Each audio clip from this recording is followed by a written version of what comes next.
Hello, it's Saturday now, the 11th of July. I'm just waking up, so just a little blurry. Got a fresh t-shirt on, one of my favorite bands of all time, Catherine Wheel. Love this band and that first album, Ferment. Amazing album. How y'all doing? Just having my first cup of coffee, and I had a very interesting visit from a friend I hadn't seen in a while. I'm not going to say his name. Is an artist, international reputation. He got a hold of me, said, I got this cup from the Banksy Hotel, the walled off hotel. I really want you to have it. You all know about the walled off hotel in, what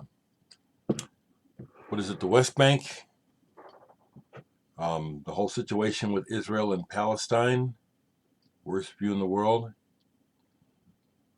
I really value the friendship of this person. I don't see him often, but we have a good friendship, and this man is sharp and smart and also edgy. He can be a bit much to take, but he's so smart. He has a way of operating, and that's why he is internationally known. Um, do I know who Banksy is?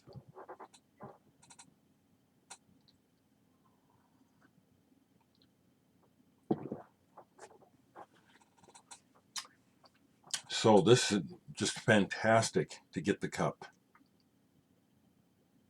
Yeah, from the inner circle. I'll say that much. Okay. All right. I know some interesting people to be living in Omaha. Let me just put it like that. Want to share a little bit of update information for you about what's going on with me. I'm thankful for my position in life. I am, because a lot of things that I've worked for and wanted to happen have come to fruition, and it's very satisfying. So a few years ago, maybe about 3-4 years ago, I was contacted by this production company out of Chicago, saying that they were putting together a documentary about the United States, one state at a time, one person at a time, representing each state. And my name had been suggested to them among many, and they asked me if I was interested and if I would submit to some interviews. So I said sure, and they chose me to represent Nebraska. It's been online for a couple of years now, but it's about to be shown. Well, actually, they just started showing it on national television. The producers worked out a deal with the World Network, which is in conjunction. Well, stuff from the World Network is showing up on PBS. Excuse me. I'm getting the information up now so I can be sure and tell you correctly. Excuse me. They've already started showing segments of this documentary on national television. This coming Monday, the 13th of July, on PBS, they'll be showing the 5 segments, and one of them will be mine. So depending on where you live, um, you can see me on television this Monday, which is cool. Now, I'm going to leave the links because you can watch it online now, and you can watch it on the world channels. Yeah, you can watch it online. But that's cool. For a minute, when they were doing this, they thought maybe they would eventually be able to line it up with someone like HBO to get further exposure. But getting it on national television through this, it's good. It's great.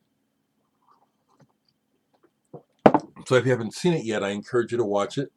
I'll leave the links. I was very happy to participate. I spoke very openly and candidly about racism in Nebraska, and this was years ago. So, this whole Black Lives Matter, um, movement, which is devolving a bit, in my opinion, into a hashtag and a meme and something to be co-opted by people who don't intend to change anything. I've been talking about this stuff all along. It's not a fad to me. Of course, it's not. I'm been live with racism. It sucks horribly. That's happening, and I attempted to tell you about this project, and I didn't get very far. But I'll leave the link to this. I participated in a international thing called Quarantine Report. It's still ongoing. A fella out of Brazil is the organizer and main person behind this, but it's an international series of recordings basically based on our quarantine COVID experience. This is number 3. It's the third one in the series to come out so far. I'm so pleased to be on it. I like being on a record with these other people. Mezgacano, I've told you about him from Italy. Contact Microphone Orchestra, turns out that's Jeff Lay, who was in Henry Cow. That's his thing. Mark Higgins, who is someone I consider a long distance friend, has done a lot of great music. Look him up. Werner Diermeyer of the band Faust, the drummer from Faust, and Mitsuru Tabata, one of the original members of the band Boredoms, and also he was in Acid Mother's Temple. Those are some of the people whose background I know to show you that are on this, that I'm also on. And my track is they're all good tracks, but my track is one of the good ones. I'm so pleased with these things. These are things that I wanted to happen in my life, and they're happening. I wasn't worried about money. Having a lot of money and making money and being rich was never on my agenda. Personal fulfillment, being able to feel like a decent human being, being able to make amends and atone for mistakes that I know I made, which I've done as much as possible. I'm okay with myself. I'm okay with my life. I'll go ahead and say it now. I hope to live a long time, but if I were to die, I'd die peacefully, at peace with myself. If it happened today or the next day, I'm at peace with who I am.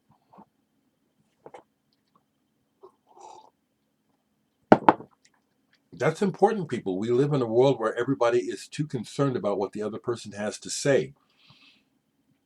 Some of you folks who strive so hard to impress others, have you ever thought about the fact that you can't, if you make an impression on the other person, you can't really know it from the first person. So why is it so important? You can't feel what they feel or think about you. You can't. You can take it in what you can take in, which we all do, people that work with the public. But we can never know. So what's more important to me is how I feel about myself, rather than being focused on trying to prove something to you all. Man, what a hollow life. That's what we're dealing with. I'll say it, I'm gonna pull it in. That's what we're dealing with the kind of people that are in charge, materialist, greedy people, flaunting in your face what they own and their power. That's the only good it's worth.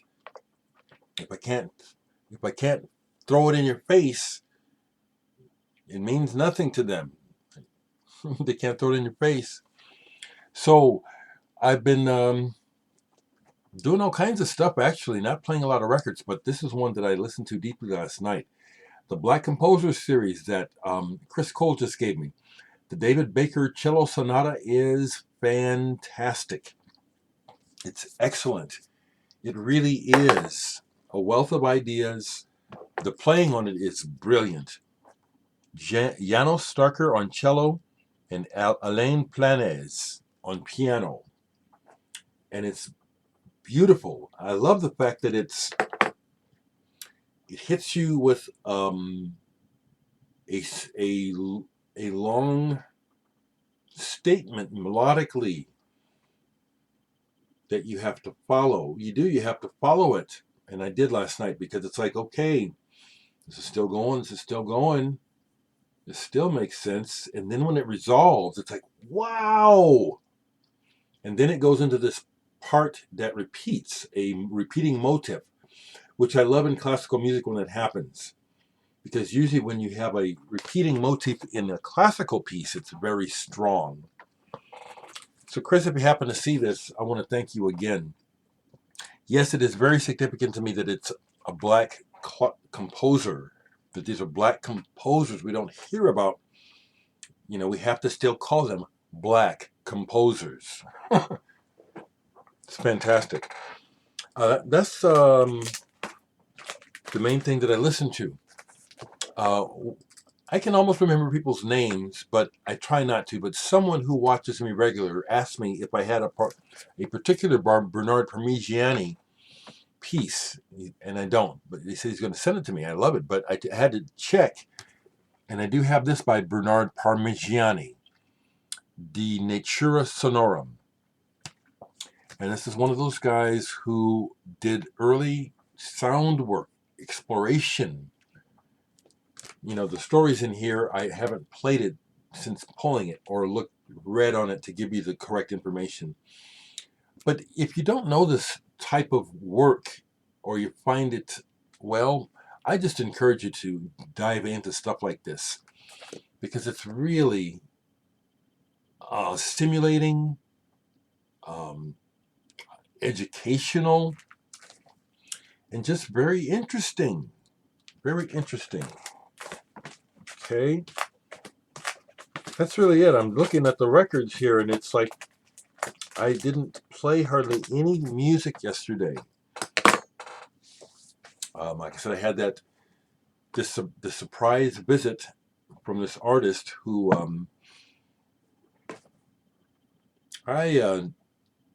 as we talked, I said, so I'll give this much away. I said, so do you actually know Banksy's people? Yeah, and I said, I know I'm not going to get much further here. And just by the way that he spoke to me, it's like, this guy knows who Banksy is. He may even have worked on some of the projects. My friend who gave me this cup. So I said, have you been there? Do you know this? Have you been there? He said, yeah. I got 2 cups from it. I said, and it just occurred to me. One was sitting on the shelf, and I said, this needs to be in the hands of Dereck Higgins. Man, that means a lot to me.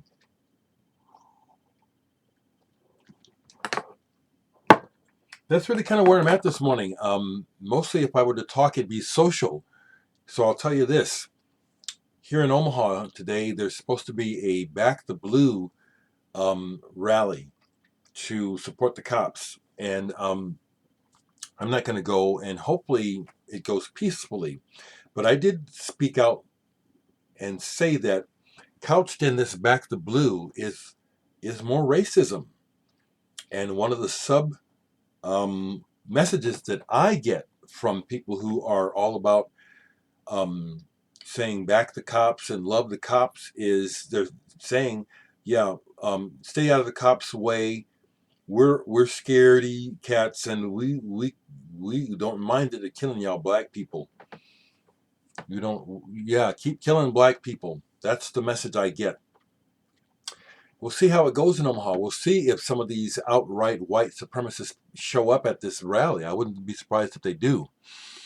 A American Indian friend of mine met with the mayor a couple days ago about it and was asked if she's planning a counter protest. And my friend said, I'm not planning it, but there ought to be a counter protest. We'll see. I won't go to either. But the main thing I want to say, because I've worked with the police and I know police, and the police are failing us. This is bullshit. This is bullshit to say that there are good cops, and that's what we need to focus on. There's the good cops. I'm saying, fuck that. Those good cops are failing us, and this is why. Here in Omaha, I have a perfect example of it. The wall of silence, the thin blue line and the blue wall of silence. Good cops, you're no worse, you're no better than your racist, bigoted fuck up cops that you won't rat out. The ones who hurt people like me, the ones who hurt my brown brothers and sisters, my yellow brothers and sisters, my other sex brothers and sisters, LBGTQ. I know this. It's rotten. So the idea to back the blue is bullshit. Because if these cops were so good, they'd start speaking up instead of being worried about their jobs. I won't say that. I'm not going to lose my job. If they're really good cops, they would help root out the rotten heart of racism and bigotry and hatred that's nationwide in the police department. If you didn't know, the police was set up based on slavery, okay? To police the slaves, their property. Keep them niggas in line. That's a big part of the legacy of the police. It's not to serve and protect us. It's to keep us in line for hunky, for the white man. I have a lot of reasons why I could be hateful and angry towards Caucasians, and I'm not. It's the legacy of this mindset and this advantage that's been taken, that's been used. It's still being used against all of us, including white people. Thankfully, people are waking up to this. You know, it's not a race war. I don't want a war at all, but if it's a war, it's a class war. And I'm not a Marxist. Fuck that communist stuff. I'm not a communist. I want fairness. To try to hide behind this Marxist shit, fuck. That's how all you're saying is we want the folks that have it going on to keep the unfair advantage. That's what that's saying to me. I don't want communism. I want the future back for my grandkids, yours. I'd like to be treated decently by the system. I get treated decently by individuals. I'd love to experience going to a large store and not feeling like I'm being watched. To this day, I deal with that feeling because it's still true. That's what I got to say today. Not too much on the music. Share with me what's on your minds, people. You know, and I do check my channel pretty regularly. So when people try to spam me, yesterday someone tried to spam me with some Trump shit. That stuff's gone right away. It's really a shame that there are horrible, low-down, bad people in this world. People who are just full of garbage. It's a shame. You know, I guess it wouldn't make any sense for there to be existence if everything was good. But negative people suck.